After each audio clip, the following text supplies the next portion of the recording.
মৃত্যুর 40 দিন আগে মানুষ যেই ধরনের স্বপ্ন বারবার দেখে, এই স্বপ্নগুলা যখন আপনি বারবার দেখবেন, তাহলে বুঝতে হবে দুনিয়ার হায়াত আপনার শেষ হয়ে গেছে।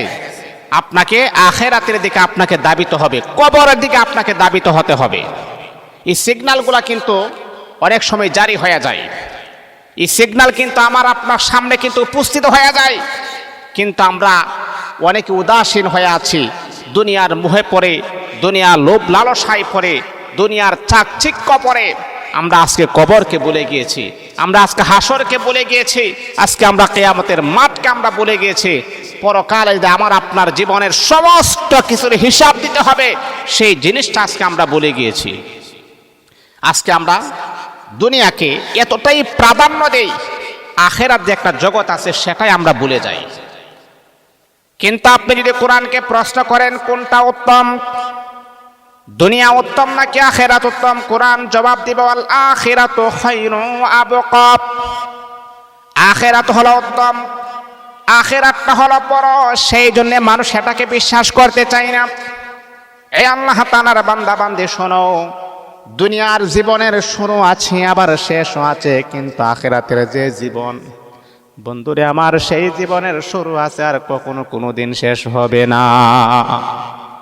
এই জন্য বাবা, আখিরাতের দিকে যারা মুমিন, যারা মুত্তাকি, যারা পরহেজগার, তারা দুনিয়ার তাকে অবস্থায় তারা আখিরাতকে তারা প্রাধান্য দেয়। আমাকে আপনাকে প্রত্যেকটা মানুষকে আখিরাতের দিকে দাবিত হতে হবে। এই আখিরাত একদিন আমাকে আপনাকে আখিরাতমুখী হতে হবে। ওয়াল আখিরাতু খায়রু ওয়া আবকা ফিদ দুনিয়া ওয়াল আখিরাত। দুনিয়া আমার লাগবে, আখিরাতও আমার লাগবে, কিন্তু দুনিয়ার জিন্দেগি হলো আমার ক্ষণস্থায়ী জিন্দেগি। আজকে যদি আমার জীবনটা শেষ হয়ে যায়, তাহলে আর জীবনে কোনোদিন দুনিয়াতে আসার মতো কোনো ক্যাপাসিটি আমার নাই, দুনিয়াতে আসার মতো কোনো ক্ষমতা নাই। আমার আল্লাহ বলে, বান্দারে, যে দুনিয়াতে তুমি আছে তোমার কোনো গ্যারান্টি নাই, যে কোনো সময় যে কোনো মুহূর্তে তোমার মৃত্যু হতে পারে। ও বান্দা, তারপরও এই দুনিয়া নিয়ে তুমি এত অহংকার করো, দুনিয়া নিয়ে তুমি এত তাকাব্বুরি করো না রে বান্দা। যারা মুমিন, যারা মুত্তাকি, যারা জ্ঞানবান, তারা কখনো দুনিয়া নিয়ে কখনো বেড়াগেড়ি এবং তাকাব্বুরি করতে পারে না। তাহলে বাবা, মৃত্যুর 40 দিন পূর্বে মানুষ যে ধরনের স্বপ্ন বারবার দেখে, এই স্বপ্নগুলাই সিগন্যাল দেয় যে বাবা, তোমাকে এক প্রান্ত থেকে আরেক প্রান্তে তোমাকে অতিক্রম করতে হবে, চলে যাইতে হবে। কি এমন স্বপ্ন? কয়েকটা স্বপ্ন আছে। দেখেন, স্বপ্ন কিন্তু কয়েক প্রকারের আছে, 3 প্রকারের স্বপ্ন। একটা হচ্ছে আল্লাহ প্রদত্ত স্বপ্ন, এটা আল্লাহ পাকের তরফ থেকে একটা বান্দাকে একটা ইলহামের মাধ্যমে জানায় দেওয়া হয়। এটা হচ্ছে আল্লাহ প্রদত্ত স্বপ্ন, রহমানি স্বপ্ন, যেটা আল্লাহ প্রদত্ত স্বপ্ন, আল্লাহ প্রদত্ত নিয়ামত। আল্লাহ পাক তিনি তার বান্দাকে এমন এমন স্বপ্নের মাধ্যমে সিগন্যাল দেয়, এ বান্দা, এই স্বপ্নটা তোমার জন্য কল্যাণকর হবে, এই স্বপ্নটা তোমার জন্য খুবই খারাপ হবে। স্বপ্ন হলো 3 প্রকার, 3 প্রকার স্বপ্ন। একটা হলো আল্লাহ প্রদত্ত স্বপ্ন, এটা বান্দার জন্য জায়েজ আছে, বান্দার জন্য এটা কবুল হয়। 2 নাম্বার স্বপ্ন হলো শয়তানের পক্ষ থেকে আসে। এই যে রাতের বেলা আপনি যখন ঘুমাবেন, রাতের বেলা ঘুমানোর পরে ভয় পেতে আপনাকে ঘিরে দেয়, এমনকি আপনি লাফিয়ে ওঠেন, আপনার এমনকি বুক দরফর করে আপনি ভয় ভীতির স্বপ্ন আপনি দেখেন, আবিজাবি জিনিস আপনি দেখেন। 3 নাম্বার স্বপ্ন হলে মনের স্বপ্ন। সারা দিনের ভিতরে আপনি যা কিছু করেন, রাতের বেলা কিন্তু ঘুমানোর পরে আপনি তাই কিছু দেখতে পারেন। একটা হলো আল্লাহ প্রদত্ত স্বপ্ন, রহমানের পক্ষ থেকে যে স্বপ্নটা আসে সেটা। তা আল্লাহ প্রদত্ত স্বপ্ন আসলে সাধারণ কোনো মানুষ এগুলা দেখতে পারে না। আপনার স্বপ্নের ব্যাখ্যাটা কেমন হবে জানেন? স্বপ্নের ব্যাখ্যাটা আপনি কার কাছে বলবেন? এমন এমন স্বপ্ন যদি আপনি দেখেন, এমনও আছে যে এই স্বপ্নটাই আপনার গোটা লাইফটা চেঞ্জ হয়ে যাবে, পরিবর্তন হয়ে যাবে। এমনও স্বপ্ন আছে যে স্বপ্নের ব্যাখ্যাটা এমন প্রমাণ করে, এই স্বপ্নটাই আপনি কোটি কোটি টাকা পয়সার মালিক হবেন, কিন্তু স্বপ্নের ব্যাখ্যাটা এমন এক ব্যক্তির কাছে আপনি বললেন, যেই ব্যক্তি স্বপ্নের সম্পর্কে অবগত না, একেবারে নাজেহাল, এমন ব্যক্তির কাছে বলার কারণে ওই ব্যক্তি যেই ব্যাখ্যাটা বলবে সেটাই কিন্তু হয়ে যাবে। এই জন্য বাবা, স্বপ্নের ব্যাখ্যা কারোর কাছে বলতে নাই। যদি আপনি মনে করেন যে এই মানুষটা আমার পছন্দের মানুষ, সে কখনো আমার খারাপ চাই না, আমার মঙ্গল চাই, আমার শুভ চাই, ওই মানুষের কাছে আপনি আপনার স্বপ্নের ব্যাখ্যাটা বলতে পারেন। কিন্তু আপনি যাকে চিনেন না, জানেন না, বুঝেন না, সে আপনার মনে চাই না, এই মানুষের কাছে যদি আপনি স্বপ্নের ব্যাখ্যা বলেন, সে যেটা বলবে সেটাই কিন্তু রাইট হওয়ার সম্ভাবনা আছে। স্বপ্নের সম্রাট ছিলেন হযরত ইউসুফ আলাইহিস সালাতু ওয়াস সালাম, স্বপ্নের সম্রাট ছিলেন। ইউসুফ আলাইহিস সালাতু ওয়াস সালাম স্বপ্নের ব্যাখ্যা খুবই সুন্দর চমৎকার আকারে স্বপ্নের ব্যাখ্যা জানতেন। এমনকি মুহাম্মদুর রাসূলুল্লাহ সাল্লাল্লাহু আলাইহি ওয়াসাল্লাম স্বপ্নের সম্রাট ছিলেন। নবীর সাহাবীদের ভিতরে হযরত আলী রাদিয়াল্লাহু তাআলা আনহু স্বপ্নের ব্যাখ্যা খুবই সুন্দর এবং চমৎকার আকারে বলতে পারতেন। বন্ধুরা আমার, শুধু তা নয়, মুহাম্মদ ইবনে সিরহিন তিনিও স্বপ্নের ব্যাখ্যা জানেন। তিনি বললেন তার কিতাবের ভিতরে আছে 3টা স্বপ্ন যদি কোনো ব্যক্তি দেখে তাহলে বুঝতে হবে দুনিয়ার হায়াত তার শেষ হয়ে আছে, আখিরাতের দিকে পাড়ি দিতে হবে। 1 নাম্বার হলো, রাতের বেলা যখন আপনি ঘুমিয়েছেন, ঘুমানোর পরে আপনি স্বপ্নে দেখতেছেন যে আপনার মা, আপনার বাবা, আপনার আত্মীয় স্বজন, আপনার বন্ধু বান্ধব, আপনার খুবই কাছের মানুষ, তারা আপনাকে ডাকতেছে, আমার কাছে আসো, আমার কাছে আসো, আমার কাছে আসো, আমার কাছে আসো। তারা আপনাকে ডাকতেছে। আপনার বাবা পৃথিবীতে নাই, মাও পৃথিবীতে নাই, আপনার বন্ধু বান্ধব পৃথিবীতে নাই।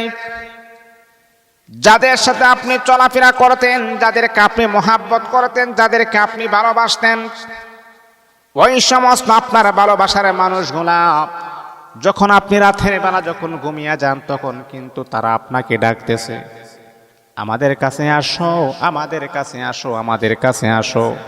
বন্ধুরা আমার, মৃত মানুষ যদি আপনাকে ডাকে তাহলে বুঝতে হবে এটা হলো প্রথম নাম্বার সিগন্যাল। তারা আপনাকে ডাকতেছে মানে দুনিয়ার হায়াত আপনার সীমিত হয়ে আছে, কয়েকদিনের ভিতরে তাদের সাথে আপনার মুলাকাত হয়ে যাবে। কিন্তু হ্যাঁ, এটাও কিন্তু বাস্তবতা ধরা যাবে না, এটাও কিন্তু বাস্তবতা ধরা যাবে না। স্বপ্নের ব্যাখ্যা নিয়ে আবার ঝগড়া করা যাবে না, আমার তো মনে হয় হায়াত শেষ না। এটা স্বপ্নটা হচ্ছে নবুয়াতের 46 ভাগের 1 ভাগ। আপনার স্বপ্ন, আমার স্বপ্নটা, এটা কবুল হতে পারে, নাও হতে পারে, কিন্তু আম্বিয়া কেরাম আলাইহিস সালাতু ওয়াস সালামের স্বপ্নগুলো 100% সত্য ছিল। যদি আপনি মনে করেন আপনার মৃত মা বাবা, আত্মীয় স্বজন, পাড়া প্রতিবেশী, আপনার খুবই কাছের মানুষ, বন্ধু মানুষ, রাতের বেলা ঘুমানোর পরে তারা আপনাকে আহ্বান করতেছে, তারা আপনাকে ডাকতেছে, তাহলে বুঝতে হবে যে বাবা, দুনিয়ার জমিনের ভিতরে আপনার হায়াত একেবারে সীমিত হয়ে আছে, আপনার হায়াত একেবারে কম হয়ে আছে, আপনি আখিরাতের দিকে ধাবিত হবেন। কিন্তু আপনি জানেন রে বাবা, যেই মানুষটা মৃত্যুবরণ করবে সেই মানুষটা কিন্তু রাতের বেলায় এমন স্বপ্ন দেখার পরে দিনের বেলা বলতে পারে না, কারণ আল্লাহ পাক রব্বুল আলামিন তাকে বুলিয়ে রেখে দিয়েছে। এই জন্য মানুষ বুঝতে পারে না, কারণ আল্লাহ পাক তাকে বুলিয়ে দিয়েছেন। মানুষ মারা যায় এমন এমন সিমটম, এমন এমন আলামত করে যায়, এই আলামতই প্রমাণ করে এই মানুষটার বেশি দিন বাঁচবে না, কয়েকদিন পরে সে মৃত্যুবরণ করবে। কিন্তু মুখ দিয়ে একবারও বলতে পারে না যে আমি রাতের বেলা এমন স্বপ্ন দেখেছি, আমার মাকে দেখেছি, আমার বাবাকে দেখেছি, তারা আমাকে ডাকতেছে, আমার মনে হয় আমার হায়াত শেষ, আমার মনে হয় আমার হায়াত সীমিত। কিন্তু তারা যখন সজাগ হয়ে যায়, আমার আল্লাহ তাদেরকে বলিয়ে রাখেন, তারা বলতে পারেন। এটা হলো 1 নাম্বার। 2 নাম্বার হলো, যদি আপনি দেখেন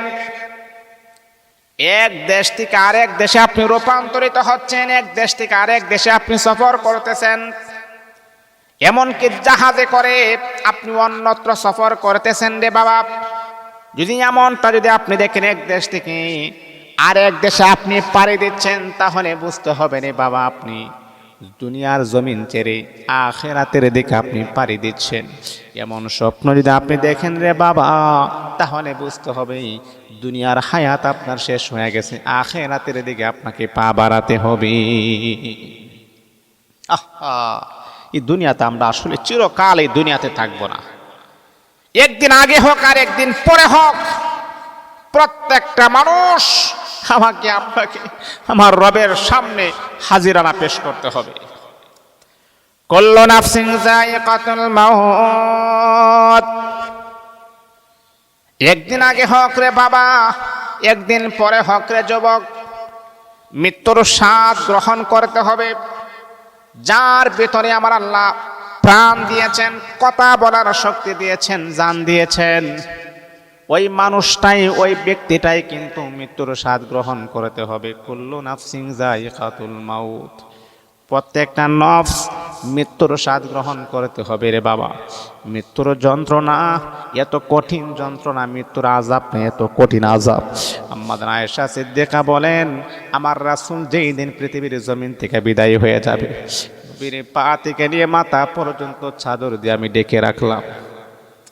আম্মা আয়েশা বলে, পৃথিবীর মানুষেরা, আমি দেখতে পাইলাম আমার নবীর এমন অবস্থা দেখলাম, হাতটা এইভাবে গোঠায়, আবার হাতটাকে এইভাবে লম্বা করে, পাটাকে এভাবে গোঠায়, আবার পাটাকে লম্বা করে কিচির মিচির করা শুরু করছে। মানে ছোট বাচ্চারা যেমন ভাবে হাত পা গোঠায় আবার লম্বা করে, তামাম জাহানের নবী, কুল কায়নাতের নবী, শ্রেষ্ঠ জীবের সেরা নবী, আল্লাহ পাক রব্বুল আলামিনের পরে যার সম্মান, যার মর্যাদা, আমার নবী বাচ্চাদের মতো কিচির মিচির করা শুরু করে দিয়েছে। আম্মা আয়েশা বলেন, চাদরটা যখন আমি সরায়ে দেখলাম, আমার রাসূলের শরীরের লক্ষ লক্ষ পশমের গোড়া থেকে ঘাম বের হইতেছে। আমার রাসূল বলতেছে, আয়েশা, ও আয়েশা, আমার মনে হইতেছে যে 7 আসমানটা মনে হয় আমার রাসূলের বুকের মাঝে রাখা হয়েছে। ও বাবা, আমার রাসূলের যদি মৃত্যুর যন্ত্রণা এমন কষ্ট হয়, তাহলে আমার আপনার কেমন কষ্ট হবে? একবারও কি আপনার মৃত্যুর ফিকির আসে না? মৃত্যুর চিন্তা আসে না? দুনিয়া নিয়ে আপনি পাগল হয়ে আছেন, দুনিয়া নিয়ে আপনি ব্যস্ত হয়ে আছেন। আমার আরো লাগবে, আমার আরো লাগবে, আমার আরো সম্পদ লাগবে, আমার আরো ক্ষমতা লাগবে, আমার আরো পাওয়ার লাগবে। এই মুহূর্তে যদি আপনার নিঃশ্বাস বন্ধ হয়ে যায়, এই ক্ষমতা কোথায় যাবে? পাওয়ার কোথায় যাবে? এই টাকা পয়সা ধন সম্পদ আর কোথায় যাবে বলেন? মৃত্যুকে একবারও স্মরণ হয় না রে বাবা। যে কোনো মুহূর্তে মালাকুল মাউত আজরাইল আমার আপনার কাছে চলে আসতে পারে, জান কান্দান করতে পারে, দুনিয়া থেকে আমার আপনার সম্পর্কটা একেবারে বিচ্ছেদ করে দিতে পারে রে বাবা। এখনো সময় আছে, মৃত্যুর কথা আপনি স্মরণ করেন। এখনো সময় আছে, আখিরাতের কথা আপনি স্মরণ করেন। এখনো সময় আছে, কবরের কথা আপনি স্মরণ করেন। এমন একটা দিন হবে রে বাবা, মানুষ আপনাকে কবরে রেখে তারা একা একা চলে আসবে। প্রত্যেকটা মানুষ আপনাকে ছেড়ে চলে আসবে, কিন্তু আপনি কবরে একা একা থাকবেন। ওরে বাবা শুনেন, যাদেরকে আপনি এত মোহাব্বত করেছেন, এত ভালোবাসছেন, আপনার মোহাব্বতের স্ত্রী, আপনার মোহাব্বতের সন্তান, আপনার মোহাব্বতের বাবা মা, কেউ কিন্তু আপনার পাশে থাকবে না। সবাই 3.5 হাত মাটির দনে চাপা দিয়ে আপনাকে রেখে চলে আসবে।